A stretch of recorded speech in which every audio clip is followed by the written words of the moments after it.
Hey yo, what's up everybody, it's JJ. Today we're coming back with a video talking about helium, and of course why do I say like helium is racist, and of course why is helium centralized, and after that or somehow the negative stuff about helium that you should know before you join into the basically the ecosystem itself. And of course if you're not subscribed to the channel, kindly hit the subscribe button, turn on post notification and leave a thumbs up to this video. And of course before we jump into the topic itself, today we are going to cover about basically the recap on clearing up on this super tuned antenna test that I've done which failed badly, and I will say that why I feel that helium is racist, and of course what is this central helium being centralized, because they broadcast themselves as a decentralized network. And of course in this content itself we're going to cover some about what is this full/light hotspot that is going on, it's going to happen. And of course from there we know that miners has been going down, and after that from there people are frustrated that earning is very little and blah blah blah, so a lot of stuff that's ongoing in the helium network. So I would say disclaimer itself, if you want to use the links down below to support the channel, feel free to use the links down below, and of course you can join the community by using the link down below as well. And of course right now we're going to jump into the recap itself. Basically we're going to talk about the recap and clear up of this super tuned antenna. So over here I have a playlist basically talking about helium, and of course it is going to pop up right above here. Click on it if you want to watch more. So over here I received basically the super tuned antenna that nobody is selling in Asia, and of course on worldwide itself there's 95% guarantee that there's nobody selling this super tuned antenna. And of course I have been testing this super tuned antenna, and of course I would say that yesterday I've done a video basically talking about the results and everything, but of course the result itself, to be honest, I'm staying at level 2, and of course the witnessing and beacon itself that I'm getting is only like 1 or 2, and after that I would say that the results itself is not very accurate over here. So I've done some of the basically like this over here, and after that, to be honest, when I review it again, there's no consistency, and of course you can see that there's a lot of errors that is ongoing. And of course during the setup itself, helium went down, and after that from there the rewards itself is being reduced, and after the many more factor to into this test itself. So I've done a second test which is going to be released after I finalize everything. So I would say that first of all, over here is basically I'm gonna just test the two factors, send beacon by witnessing by others. That means other people are gonna witness my beacon when I send it, so the signal strength. And of course this over here is gonna vary from like maybe depending on their setup and everything, and of course depending on the weather, blah blah blah. So over here witnessing others beacon is basically purely on my own antenna itself, the super tuned antenna versus the basically the top power antenna, which one is better. So I'm going to put in some results after I get some. And of course for the earnings itself, same thing, I'm going to take 7 days, and of course the recorded one is basically from 17 to 24 March. There was no downtime, I would say. It is smoothly, and after that from there, yeah, basically this over here is the data that I pull out from. And of course over here from 29 March all the way to 5th April itself, hopefully pray hard that helium does not suddenly do a full tune upgrade, and after that from there everything goes down for 3 to 4 days and it interrupt this test itself. So I would go, basically I'm going to clear up that over here. On the first test itself, it was not really accurate, and after that I apologize for the results that is shown here. And of course I believe that most of you guys are looking to basically get into a good antenna. Basically I spoke about antenna is everything, and of course some of you guys might be thinking like, okay, so how do I get this good antenna? To be honest, this good antenna itself, the super tuned antenna, they are not selling it for like, I would not say like gonna sell it for $100 over. To be honest, if you look at the HNT antenna, some people like to pronounce it HN antenna, I don't know, I just like to pronounce it as HNT antenna, sounds better that way. So the HNT antenna itself, people are looking at basically it's gonna cost you from $150 all the way to $200 in sync, if let's say I don't know the comparison of the shipping and everything, the tax. So it's gonna cost you almost $150 to $200 just to get the HNT antenna, which is, I would say, proven to be very good. And after that from there, I would say this super tuned antenna itself, the results that they have tested from the Singapore SG platform itself, it is not really much a difference, but I would say that it works almost the same. But of course the cost wise, I would say I would really recommend this super tuned antenna. But of course I'm still waiting for my test results to be out, and after that from there we can know more. So if you want to, I'm going to link this down below. I'm going to link this spreadsheet, so the spreadsheet has this test result. Just click on it on the test number 1, and after that from there you can read more about what is this super tuned antenna. So right now we're going to jump into this topic. Why do I feel that helium is being fucking racist, man?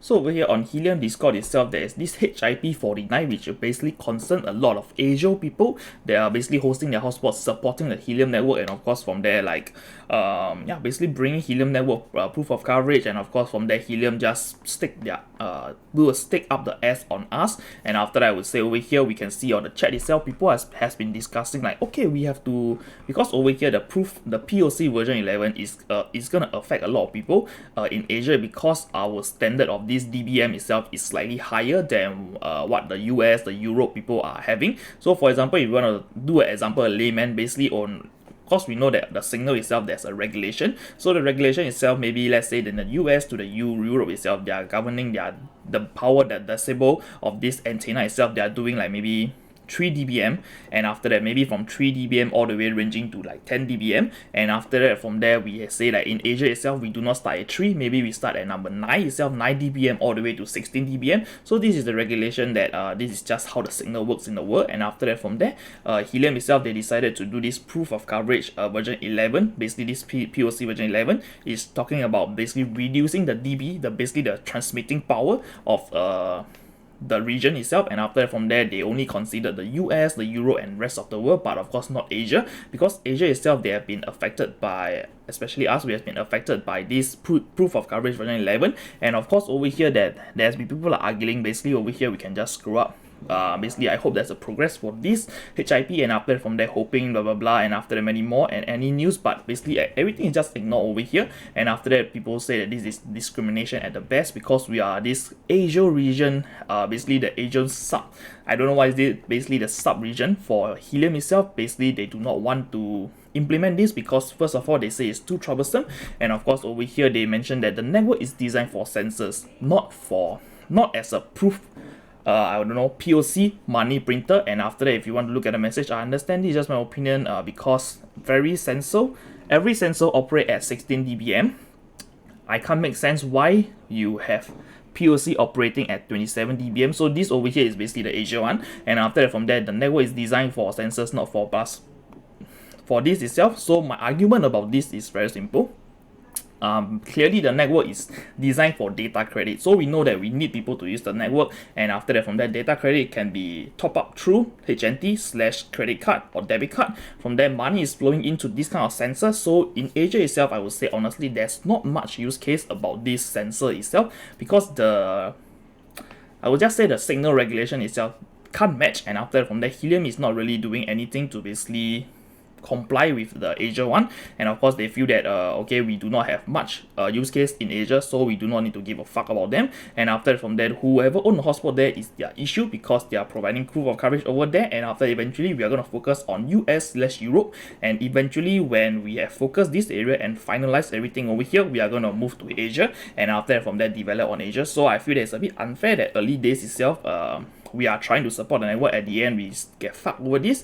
And of course you can see that yeah, basically I send my argument, decentralized project, not really, because it is honestly everything is about money. And after that from there they say that it's not about money or whatsoever, but of course if you look at it, you understand how the Helium network works itself, you know that Helium itself, you need data credit, and from there proof of coverage, the miners are going to provide the coverage, and from there the sensors are going to tap into the network to basically use the data credit, and on this data credit is going to be credited to all of the miners. And after that from there, this is how the ecosystem is designed. And of course over here you can see that yeah, basically I mentioned that I don't see this HIP49 being pinged to the Helium wallet addresses. So if you own a Helium wallet, you might see like, oh, there's a voting that's ongoing, please cast your vote and everything, but there was no action done about this. And of course from there they say Helium does not start the vote, the author have to basically start themselves, and you should be asking these three about the progress. So if you head over to the HIP49, so this over here has been drafted out, and after that from there the sub-region max EIRP limit, which is basically argued since the last year of December before the POC version 11. So you can see people has been really gathering a lot of data. Basically over here you can see Thailand itself, this is the frequency, the bandwidth, the regulation, and after that Indonesia, and after that eventually a lot of countries has already put in their standard, the agency and everything.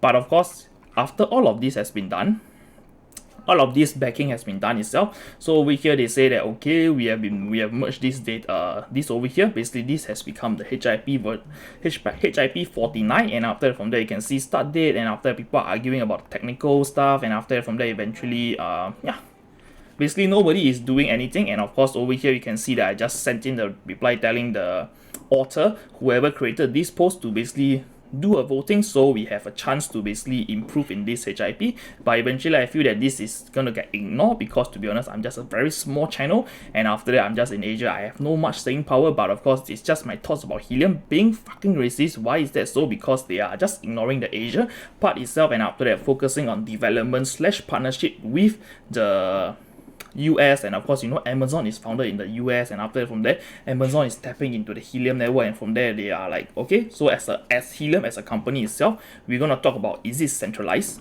So if you want to talk about is it centralized or not, I would say Helium itself is quite centralized. Why is that so? Because first of all, from this HIP 49 itself, we understand that, okay, they are not going to give a fuck if, let's say, that there is nothing being used over here. So we know that there's no sensor being used, there's only like coverage that is ongoing. So from their point of view is, alright, so there is no sensor being used, there's no working products over there, we only have proof of coverage over there, people providing coverage, but of course there's no use case, so it is a less priority for us to basically focus on the design over there. So if you think about it, if let's say we have like I don't know, tech giants like Tencent or those Southeast Asia's like unicorn $1 billion company decided to partner with Helium, I believe Helium would basically settle this issue faster than whatever it is that is ongoing, because over here we know that there's no Asia company partnering with like Helium itself. Therefore this is being chucked away under the archive, and nobody is basically talking about it, and people are saying that Asia is whining about everything. But to be honest, if you look at the earnings that basically the whole world itself is earning on Helium itself, if you look at Asia itself, on average we are getting like 0.04. And of course I see Facebook, I joined some Facebook page, and after that, from there we can see that people are in the Helium group itself. They have been speaking like, hey, I have like very little earnings, and I'm from the Europe, I am from US, I'm from California, whatever, my earning is 0.1. This is freaking low. So to be honest, if I look at it, I'm gonna get fucking pissed off, because in Asia itself we are getting like 0.04 to 0.05, and you over there in US is getting double of it. And after from there, you guys has already been earning a lot because of the density, and of course, you know, the region, basically the landscape itself there is good.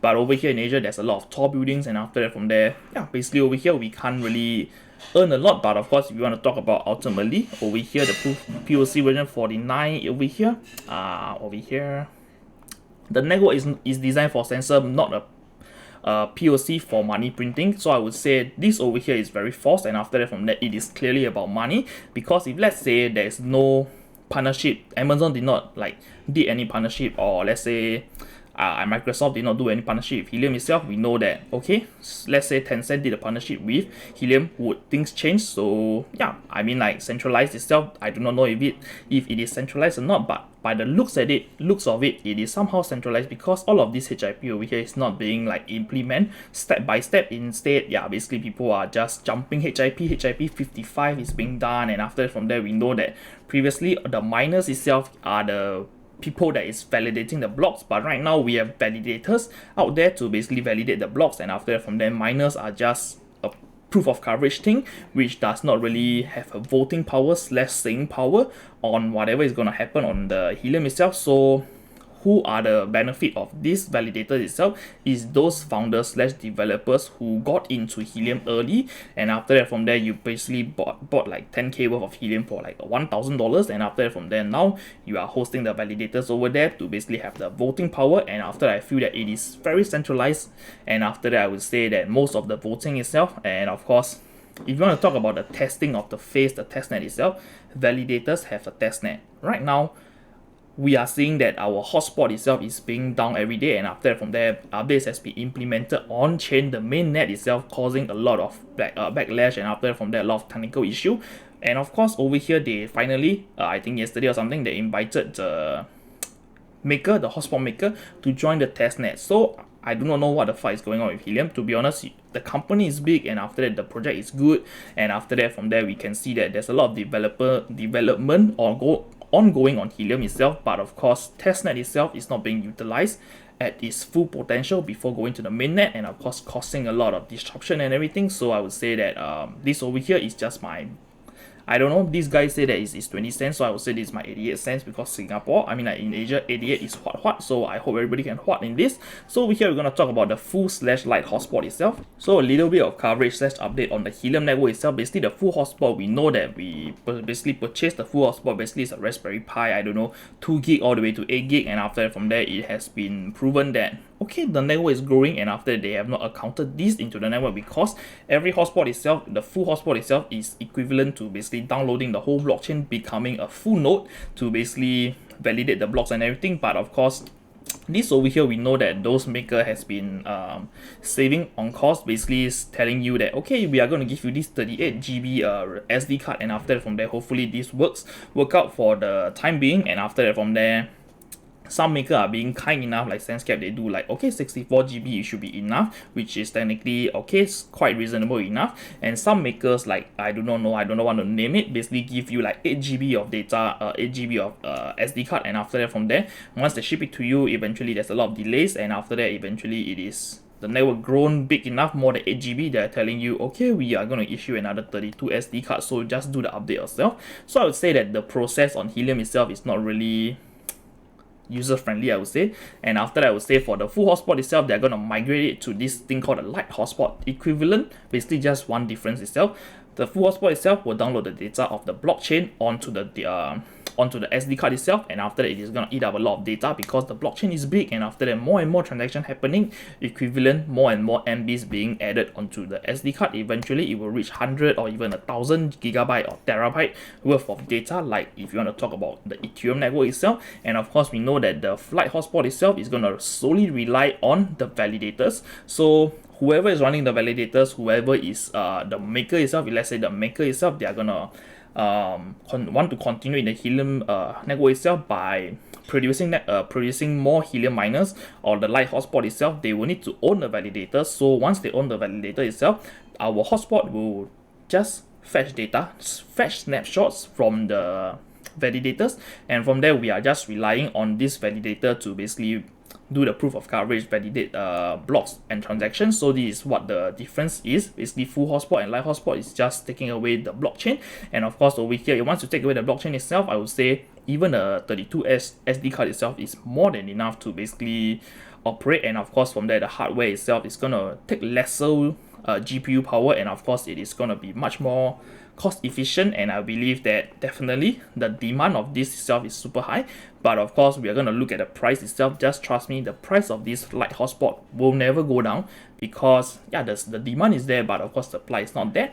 So if you want to talk about the full hotspot has already been quite expensive. To be honest, if you talk about the Raspberry Pi, how much is it to make, and after everything, slightly cheaper, I would say it's just almost 300 or even 200 US dollar to manufacture one of this hotspot itself, but people are selling it at 400 or even 500 or even $1,000.